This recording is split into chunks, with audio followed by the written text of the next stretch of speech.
मुंबई का एक girls college है जहां आज भी क्लासेस चलती हैं, लड़कियां पढ़ती हैं, हंसी खुशी सब नॉर्मल है। लेकिन उसी कैंपस में एक पुरानी बिल्डिंग है जहां रात के 2 बजे एक डेड टीचर आज भी अटेंडेंस लेती है, और अगर किसी ने प्रेजेंट मैम नहीं कहा तो अगली सुबह उसकी बॉडी मिलती है उसी क्लासरूम में। दोस्तों, अगर आपको ऐसी रियल हॉरर स्टोरीज पसंद है तो क्रीपी आई चैनल को अभी सब्सक्राइब करो, लाइक करो, शेयर करो और एक प्यारा सा कमेंट भी। तो चलो शुरू करते हैं। Mumbai Juhu area, SNDT girls college, 2 building, एक नई जहां आज भी पढ़ाई होती है और एक पुरानी जो अब बंद है। खिड़कियां टूटी हुई, दीवारों पर काई और हर कोने में एक अजीब सी बदबू। कहते हैं ये बिल्डिंग 90s में बंद हुई थी। एक इंसिडेंस के बाद एक टीचर मिसेस दीपशिखा बहुत स्ट्रिक्ट थी, डिसिप्लिन के लिए बहुत फेमस, लेकिन एक दिन उसी क्लासरूम में उनकी मौत हो गई और उसके बाद वो वहाँ से कभी नहीं गई। कहानी के अनुसार एक स्टूडेंट ने होमवर्क नहीं किया था। टीचर गुस्से में पूरी क्लास के सामने उसे मारने लगी स्टिक से बार बार। क्लासरूम में सिर्फ उस स्टूडेंट की चीखें गूंज रही थी, लेकिन अचानक टीचर खुद गिर गई ज़मीन पर और वहीं उनकी मौत हो गई। ऑफिशियल रिपोर्ट के मुताबिक उन्हें हार्ट अटैक आया था, लेकिन स्टूडेंट्स कहते हैं कि उस दिन किसी ने चौक से ब्लैक बोर्ड पर लिखा था, अब आपकी बारी है। आज 20 साल बाद भी उस बिल्डिंग को ऑफिशियली बंद रखा गया है। दरवाज़ों पर ताले लगे हैं, विंडोज़ लकड़ी से बंद है और एंट्री स्ट्रिक्टली प्रोहिबिटेड है। लेकिन गार्ड्स कहते हैं कि ये लॉक सिर्फ दिखाने के लिए है, क्योंकि रात के बाद ये बिल्डिंग खुद खुलती है। 2 बजे के बाद अंदर लाइट्स जलने लगती है, जबकि इलेक्ट्रिसिटी कनेक्शन सालों पहले ही काट दिया गया था। कॉरिडोर्स में ट्यूबलाइट ब्लिंक करती है जैसे कोई क्लास शुरू होने वाली हो, और फिर फुटस्टेप्स, हील की आवाज़ पूरे फ्लोर पर घूमती है। और सबसे डरावनी बात, कई गार्ड्स ने एक चीज़ सुनी है कि एक strict female voice, roll number 21 answer me, और अगर कोई जवाब नहीं देता तो उसी रात किसी क्लासरूम से डेस्क घिसटने की आवाज़ आती है जैसे किसी को सजा दी जा रही हो। रिया SNDT कॉलेज की second year student, logical, practical और घोस्ट वोस्ट पे ज़ीरो बिलीफ रखने वाली। कॉलेज कैंटीन में चारों बैठे थे। बाहर बारिश हो रही थी और अंदर डिस्कशन सिर्फ उस बिल्डिंग का। साक्षी धीरे से बोली, तुम्हें पता है कि लास्ट ईयर एक गर्ल वहाँ बेहोश मिली थी? रिया हंस पड़ी और बोली, हाँ ये सब कुछ ड्रामा है। करण बोला, नहीं यार, गार्ड्स भी नहीं जाते वहाँ। रिया बोली, तो हम जाएंगे। और तभी पूरा टेबल साइलेंट हो गया। साक्षी ने चैलेंज दिया, आज रात 2 बजे वहाँ ओल्ड बिल्डिंग में जाओ, अगर हिम्मत है तो। रिया ने पानी का गिलास टेबल पर रखा और बोला, डन। लेकिन इस बार उसकी टोन में एक्साइटमेंट नहीं थी, बल्कि एक चैलेंज था, या फिर थोड़ा ओवर कॉन्फिडेंस। रात के करीबन 2 बजे कैंपस पूरी तरीके से खाली था, सिर्फ हवा की आवाज़ और दूर से कुत्तों के भौंकने की। चारों धीरे धीरे पीछे के ब्रोकन गेट से अंदर घुसे। जैसे ही उन्होंने बाउंड्री क्रॉस की, अचानक टेम्परेचर गिर गया। तनीषा बोली कि क्या तुम्हें ठंड लग रही है? करण धीरे से बोला, हाँ बट ये नॉर्मल नहीं है। सबने अपने फोन्स निकाले, नो नेटवर्क, 0 सिग्नल। फिर रिया बोली, relax guys, it's just coincidence.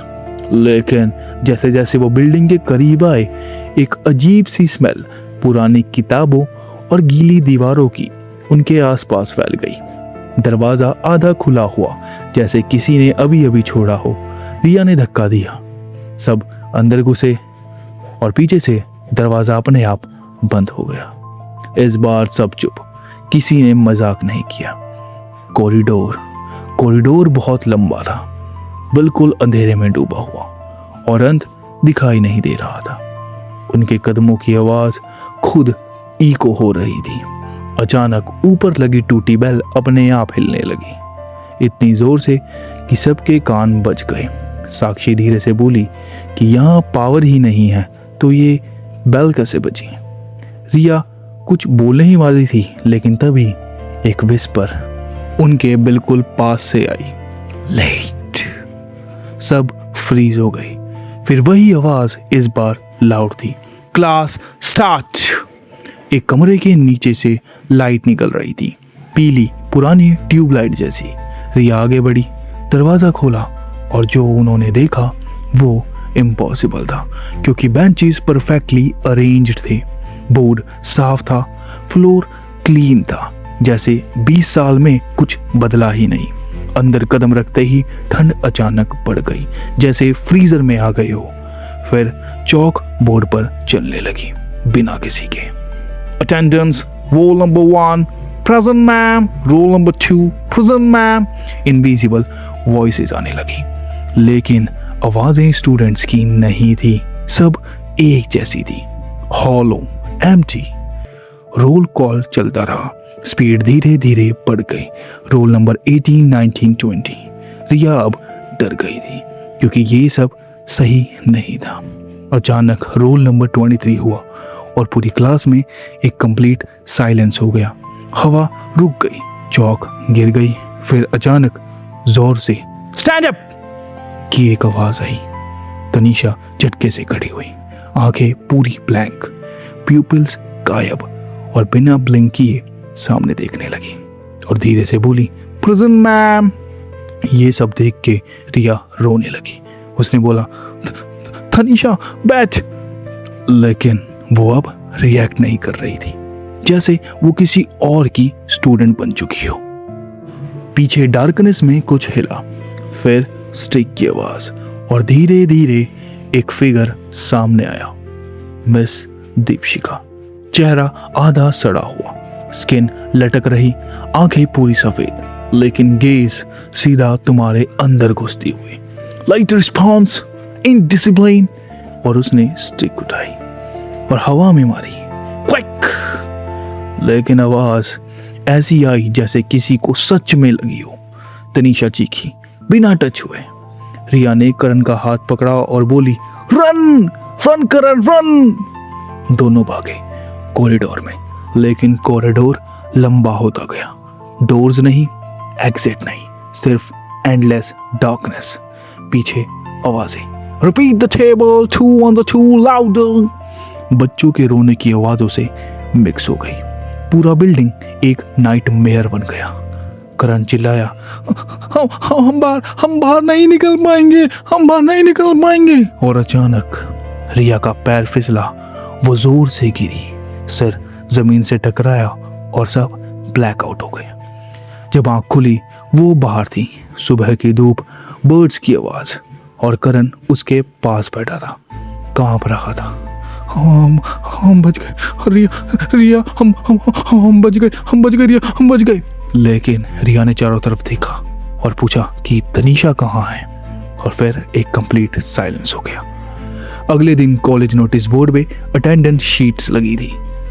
रिया ने कैजुअली उसमें देखा और फ्रीज हो गई, क्योंकि लिस्ट में लास्ट नेम तनीषा था, जो प्रेजेंट था। लेकिन उसके नीचे एक और लाइन लिखी थी, जो प्रिंटेड नहीं थी बल्कि चौक से लिखी हुई थी, कि रोल नंबर 23 इज परमानेंट। और जैसे ही रिया पीछे मुड़ी तो उसे लगा कि किसी ने धीरे से उसके कान में कहा, नेक्स्ट रोल नंबर 24। तो दोस्तों, कुछ क्लासेस खत्म नहीं होती और कुछ अटेंडेंस जिंदगी भर चलती रहती है, बस स्टूडेंट्स बदलते रहते हैं। और अगर तुम उस क्लास में होते तो क्या तुम प्रेजेंट मैम बोलते या वहाँ से भाग जाते? कमेंट में ज़रूर बताना। और अगर तुम डर गए हो तो चैनल को अभी लाइक करो, सब्सक्राइब करो और वीडियो को अपने दोस्तों के साथ शेयर करना मत भूलना, क्योंकि ऐसी डरावनी और मिस्टीरियस कहानियाँ तुम्हारे दोस्त भी डिजर्व करते हैं।